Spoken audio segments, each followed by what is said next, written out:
Yes, reka nongere mbasuhuze mbifuze byiza mwe mwese ukoje kudukurikira umunsi ku munsi amanywa ndetse na nijoro. Reka ngwifurize umugisha w'Imana aho herero mu ndetse zitandukanye zigize iyi si dutuye. Iyi nawe so official nyitwa Ben, reka nkwitse gukora subscribe kugira ngo tubane umunsi ku munsi 5 kuri 5 ibiganiro byacu kugeraho mu buryo bukoroheye mu gihe bamaje gukanda no kukazogera. Reka rero nkuyikaze muri iki kiganiro tugiye kugirana n'umukozi w'Imana nshaka kubanza kugira ngo aze kutwibwira no tuze kubana tuziranye. Ntabwo ndi yenyine ariko ndi kumwe na mugenzi wanjye nyuma ya kamera, reka banze nawe muhikaza twibwire kugira ngo tuze kubana mu kiganiro twese tuziranye. Zina ryanjye naho banageye Solange. Solange niwe tugiye kubana nawe mu iki kiganiro. Hari ibibazo agenda azibuza kugenda baza umutumirwa wacu, nanjye wenda ndagenda nacisha mu mbaza. Reka ariko banze mwakire atwibwire kugira ngo tuze kubana tuziranye muri iki kiganiro. Amazina ni Kazeninga Christina, mfite umutware Imana iduhana umugisha. Yego tugwaye ikaze.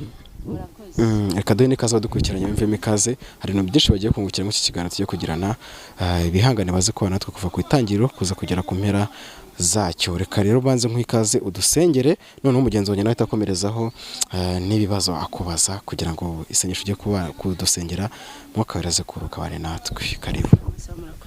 Mana data twese turagushimiye wowe waturinze ukabanana. Le oiseau pe esta ya bone si de gostine vo sanse doveri ya sire mando ya sika urigrere. Turagushimiye Mana wewe wabanye natwe ukaturinda. Ahacu haba hari bagiranye, ariko turagushimiye kubw'urukundo n'imbabazi watugiriye. Hari benshi bitabye Imana, ariko twebwe Estance tukwitabye turi bazima, ni cizere watugiriye. Izina ryawe rishimwe. Hanyuma turagushimiye rero Mana kubera ko waturinze ukabana natwe ukatugira ico cizere uyu munsi wa none, tukaba tuje kubwira isi yose ko Yesu agira neza.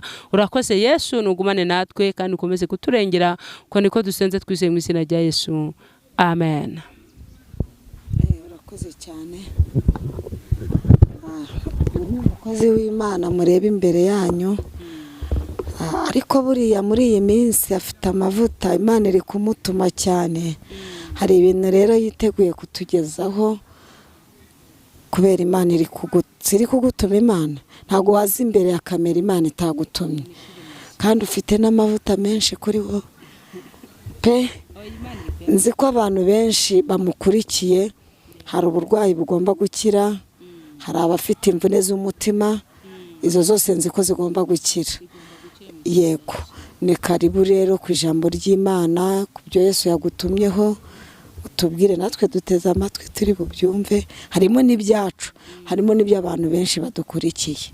Yego, Imana iguhe umugisha. Hanyuma tugiye gusoma ijambo ry'Imana riri muri Mariko 12. Reka duhere ku murongo wa mbere. Imana idufashe. Umutwe w'amagambo aravuga ngo umugani w'abahinzi bimye sebuja imyaka ye. Murongo wa mbere uravuga ngo atangira kubigishiriza mu migani. Ati habayeho umuntu wateye umuzabibu, umuzabibu azitiramo uruzitiro, acukuramo urwina, yubakamo umunara,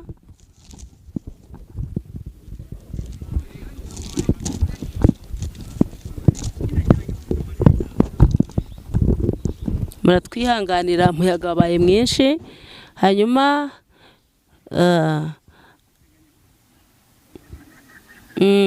urwina yubakamo umunara, asigamo abahinzi, aja mu kindi gihugu. Nuko igihe cyo gusarura imyaka gisohoye, atuma umugaragu kuri abo bahinzi ngo bamuhe ku mbuto z'imizabibu. Baramufata, baramukubita,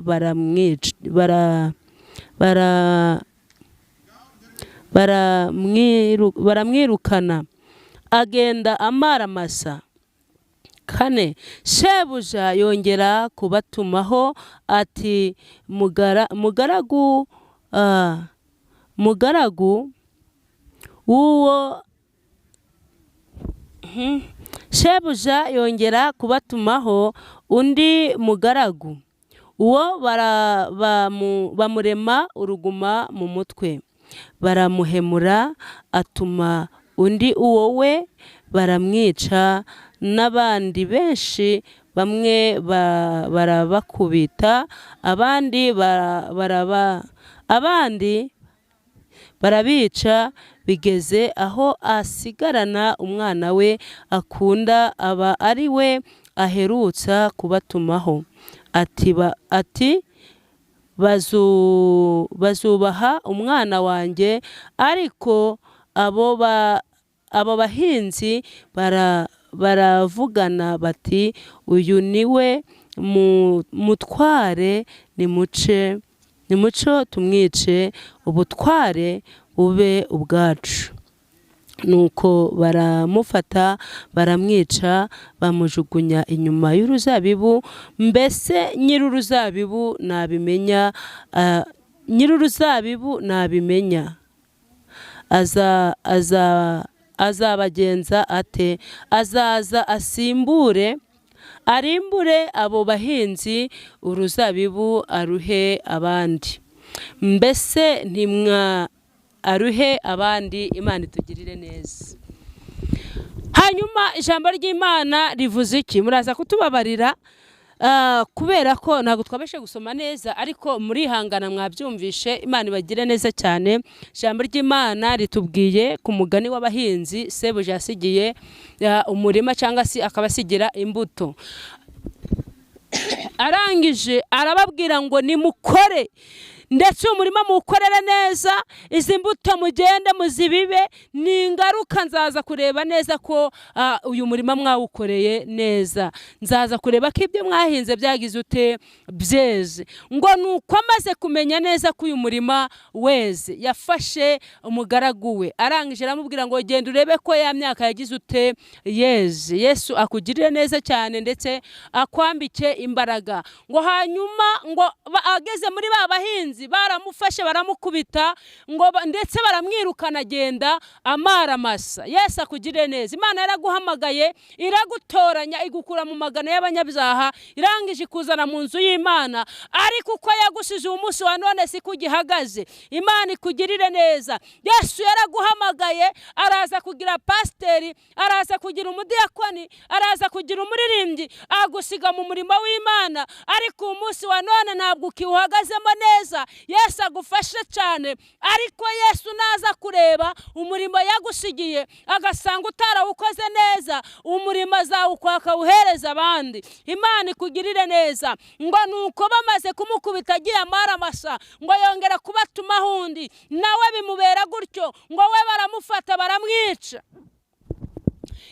Mwishe abantu b'Imana. Imana ibagirire neza. Yesu yabatumyeho arababwira ngo nimwihane, arababwira ngo muve mu byaha, nimwabasha kumva, arababwira ngo nimwicuze, ahubwo esitaya bonesire mu abanyamagambo. Ariko reka mbabwire ngo iminsi iba myinshi kandi igahimwa n'umwe. Yesu yarabinginze, Yesu yarababwiye mwanga kumva, ariko reka mbabwire ngo tope esitaya, iki ni igihe cisubiramo. To pastaya bone sanse gostinevo sanse doveria sire. Imana ikugirire neza wonyumvishe. Yesu agufashe wawunyumvishe, wawumvishe amagambo y'Imana. Reka ngubwire ngo Yesu agushigikire. Imana irakomeza irabinginga. Hari igihe Imana igikwihanganira ikavuga ngo niba nagutumyeho ntiwumve, nyamara arongera gutumaho n'abandi. Imana irakwihanganira, ariko reka ngubwire ngo siko bizahora. Ntabwo ariko bizahora. Imana ije kureba uruzabibu yagusigiye, yagusize mu murima, igusigira imbuto, ariko ntabwo wazikoreye uko bikwiriye, ahubwo tope esitaya bone sanse menije zirando. Imijinya yarabishe, ishari rirabica, ubugambanyi burabishe muri mu murimo w'Imana. Yesu abagirire neza. Yesu abafashe. Mwongere musenge, mwingingi yera, muyibwire ngo Mana twagendeye muri byinshi bitagira umumaro, hari ibyo tutakunejejeho, ariko twifuza kongera kugira ute gutunganya. Wabasha gutunganya ibidatunganye. Igihe ni igihe cyo gutunganya ibidatunganye. Yesu aragukeneye, Yesu aragushaka ngo atunganye ibidatunganye. hanyuma sebuja arakomeza arabitegereza aravuga ngo reka nkomeze mbihanganire noneho abatumaho n'abandi atuma kuri ba bahinzi ngo noneho babageze bo barabakubita ndetse banarabica mwishe abahanuzi b'Imana. Imana yagutumyeho urangije urapinga. Ele wazope esta ya bonne sens. Reka nkubwire ngo igihe ni igihe cyo kwicuza, ni igihe cyo kubana n'abantu bose amahoro.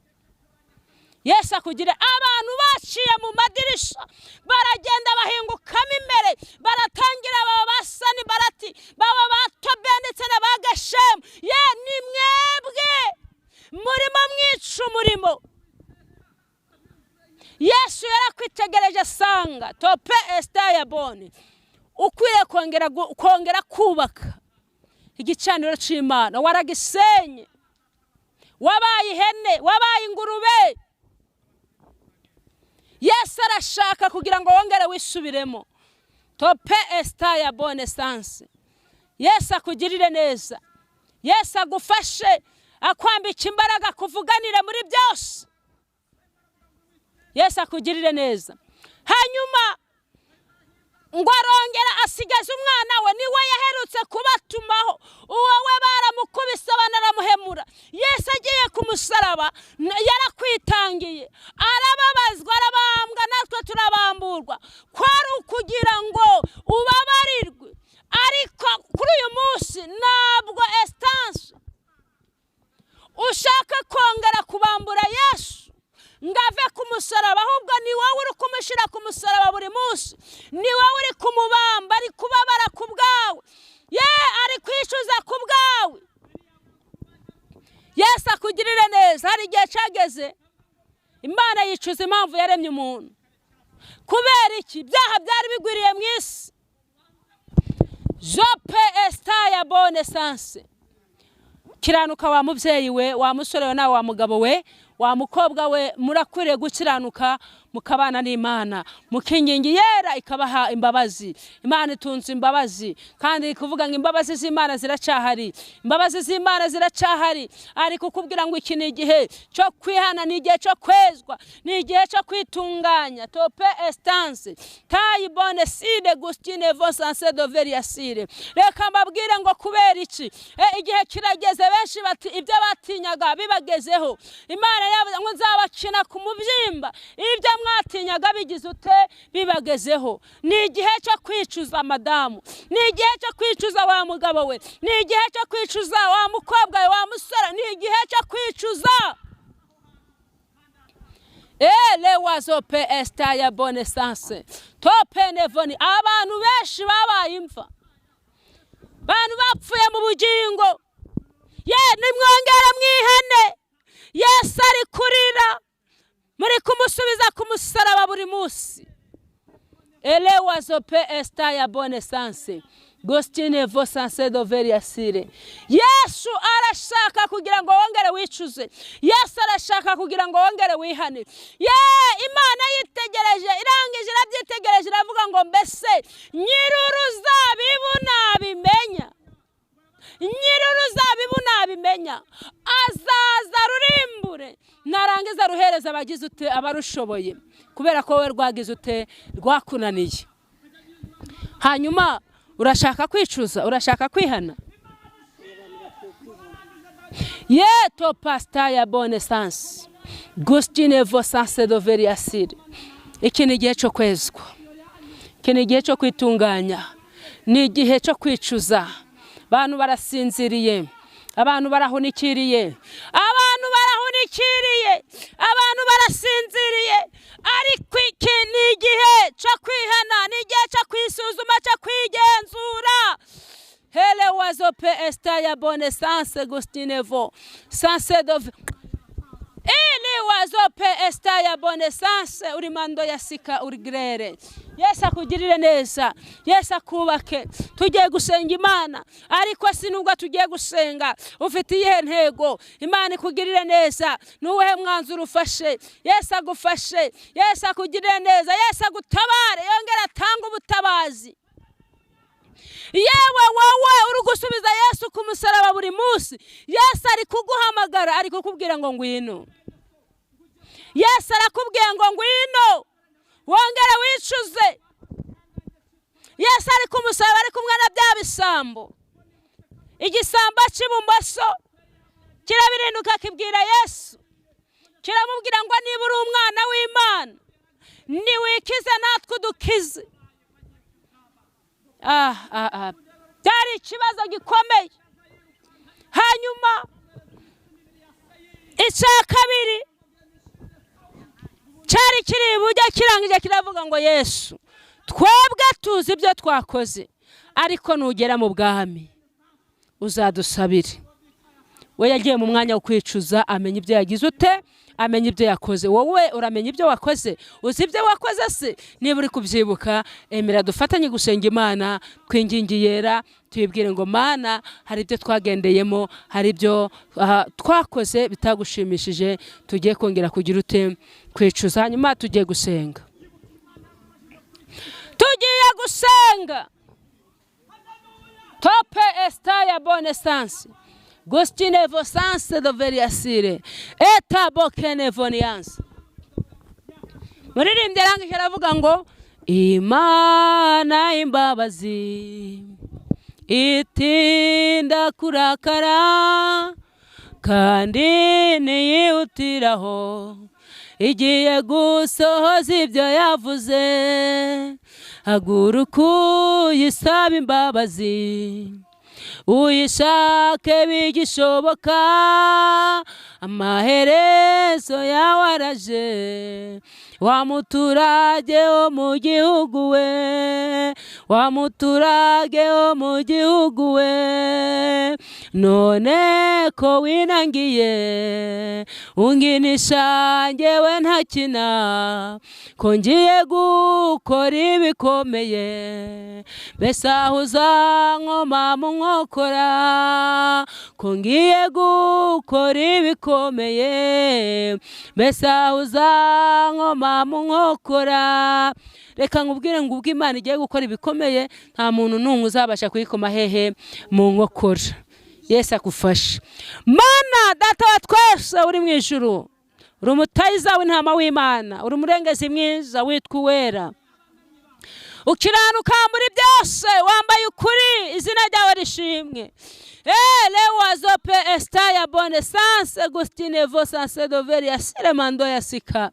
Urigrere, turagushimiye Mana, ukomeze ugumane natwe, uturengere muri byose, utwambike imbaraga, vuganire abantu bawe, neza y'Imana ibane natwe. Izina ryawe haleluya, izina ryawe nirishimwe. Turagushimiye wowe waturinze, twari turi kuvuga ngo ita ku bantu bawe bakoze ibyaha ntibashikira ubwiza bwawe, ariko uyu munsi wa none turakwinginze Yesu, ngongera ubabarire abantu bawe, ubagirire neza. Jambo ryawe riravuga ngo mbese nugaruka kureba neza ko uyu muzabibu wakoreye neza, ugasanga batarawukoreye neza, ngo uzawubaka wongere uha abandi. Izina ryawe data wa twese ryongere rishigwe hejuru. Hari abantu batumye izina ryawe ritukwa, abantu batumye izina ryawe rigawa, abantu batangira kukuvuga ukutari, baravuga ngo ntabwo ukora, baravuga ngo nta nubwo. Eyiwe, ibintu byose urabizi Mana.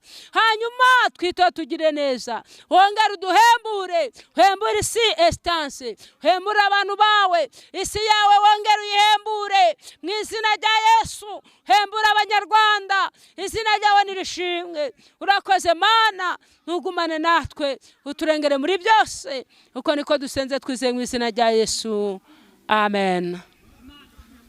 Nawe Imana iguhe umugisha. Wavuga nomero za telefone zawe, hari igihe abantu benshi bakwifuza kugira ngo basengere, byabafasha. 078 51 34 65 078 51 34 65. Imana ibahe umugisha. Urakoze, nawe Imana iguhe umugisha.